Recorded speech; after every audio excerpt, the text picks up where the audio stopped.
So now that you have witnessed the sad, brave story of young William, what would happen if we progressed 650 years in time?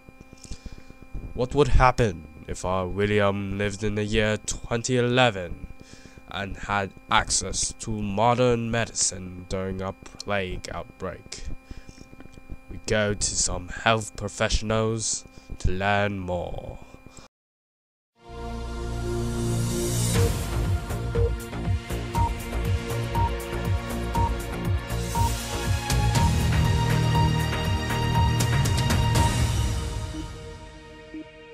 Welcome to this week's special of The Disease That Killed Me.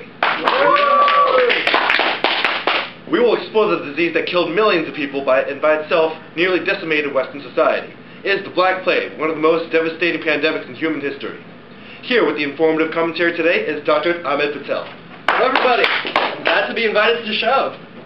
So, Dr. Patel, before we begin, have you seen the recent video sensation that has achieved major fame and charted global interest? The reenactment of the Black Plague done by several Hunter students. Yes, of course I have. Who hasn't? I must congratulate the students involved for brilliant acting and direction. I must say, though, the person who played Raji Sakar had a spot-on accent. More importantly, though, most of the skit was factually correct and incredibly well scripted. In my opinion, it is destined to get an Academy Award. Indeed it is. I predict nothing but success for that epic film. However, one inaccuracy and major misconception that I must point out did occur, and it's that the black rat that bit William was not in fact the host of the disease. It's actually the fleas on the rats that propagated the disease to humans. But given the fact that fleas are so minuscule, it made sense for the students to film the rat biting William. Very interesting. So, can you tell us more about how this particular instance of the plague spread? Well, we know that the pathogen involved in the Black Plague was the bacteria called Yersinia pestis, which we can call YP. So let's examine the process in which YP spreads. After feeding on an infected host, the vector, which in this case, the flea, will have its guts obstructed by replicating YP after a period of several days. This blockage results in starvation and aggressive feeding behavior by the fleas, which repeatedly attempt to clear the blockage by regurgitation, resulting in thousands of plague bacteria being flushed into the feeding site, infecting the new host, possibly a human. Sounds delicious. Yes, it is. So, would a scene like the one we saw in the film be common during the Black Plague, and how would it play out today? Well, back in 1350, the population referred to the pandemic as the Great Pestilence, or the Great Plague. Not enlightened by science as we are today, the population turned to religion for a cure. Many people believe only God's anger could produce such horrific displays. Whether astrological forces, witches, or poisoning of wells by the Jews, of course, the population tried to find a root cause of the disease. Even the governments of Europe had no response to the crisis because no one knew its cause or how it spread. Quarantine of sick individuals and burning of corpses seemed like the only way to prevent being infected. Also, herbs like posies were thought to repel the evil smells of the plague. However, if an outbreak of plague occurred today, we would be able to cure the disease using modern medicine. So, what were the symptoms of the Black Plague? The most noted symptom was the appearance of buboes, or swelling of lymph nodes in the groin, the neck and armpits, which oozed pus and bled when opened. Acute fever and vomiting of blood were also other symptoms. Most victims died within 2 or 7 days after infection. In modern cases of plague, they would fall into probably 3 main types. Sounds like deadly stuff.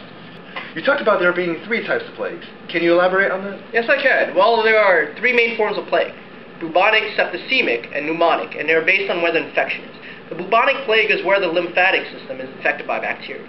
The incubation period is around 2 to 6 days, and the patient will have symptoms like the flu.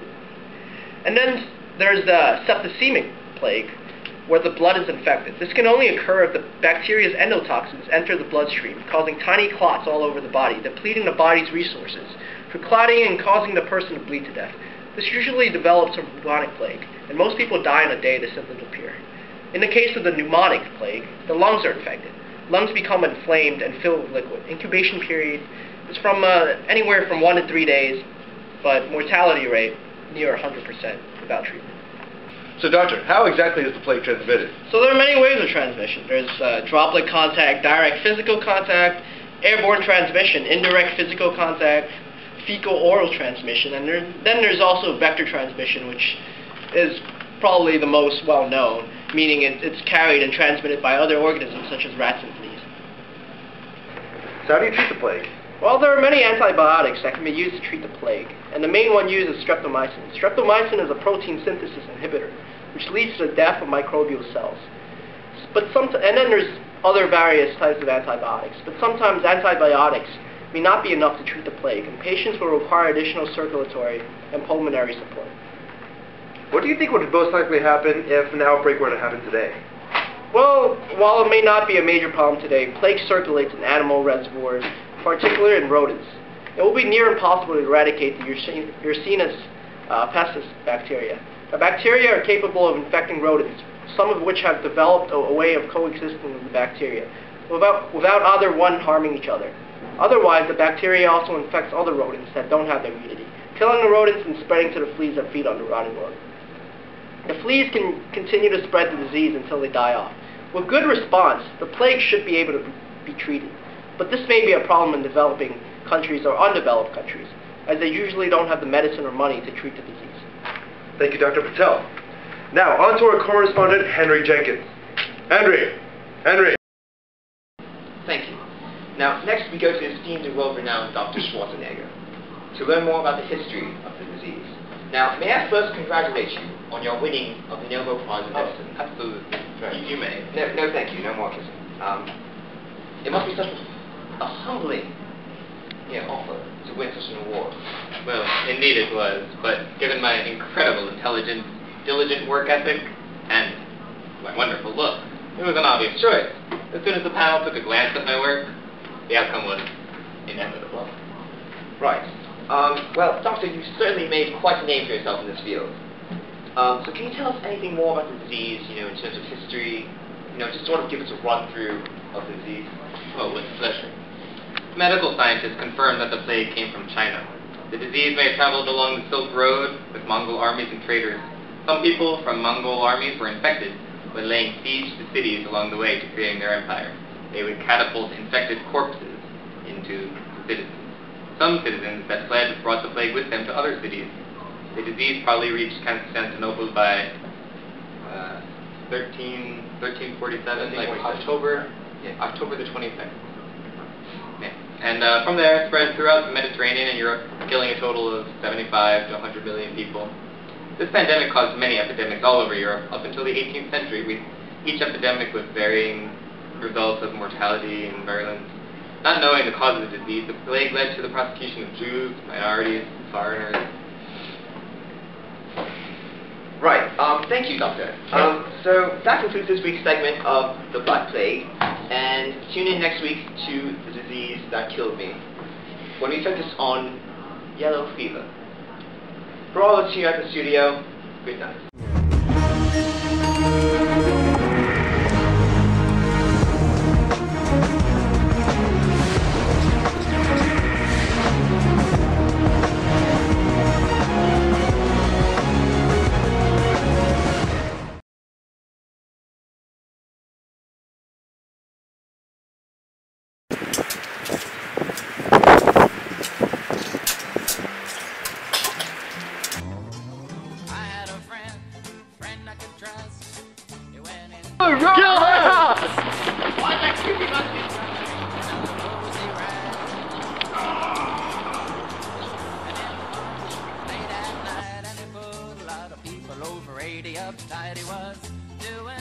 Can you tell us more about the disease, especially the history, and, just give us a run-through, really, of the book?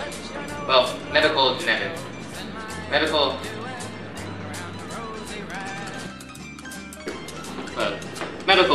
genetics have confirmed.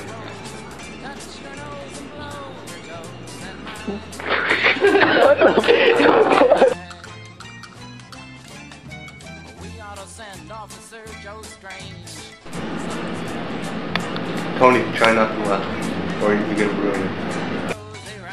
Right. Well, I predict nothing but success. Right. However, there was one inaccuracy and major misconception that it must okay.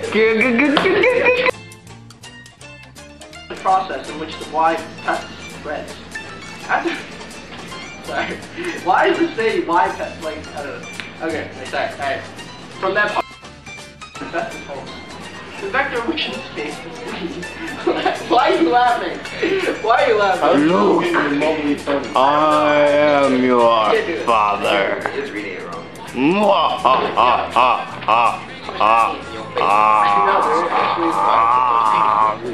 no commercial. Alright, one more.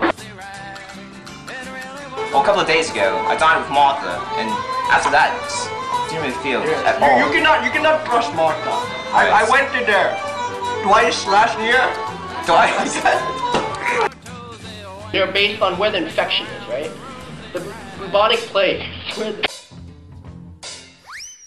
So, doctor, how is the plague transmitted? Others are gentamicin, doxycycline, and fluorocolin with a bit of. So, doctor, how exactly is the plague? What are you doing?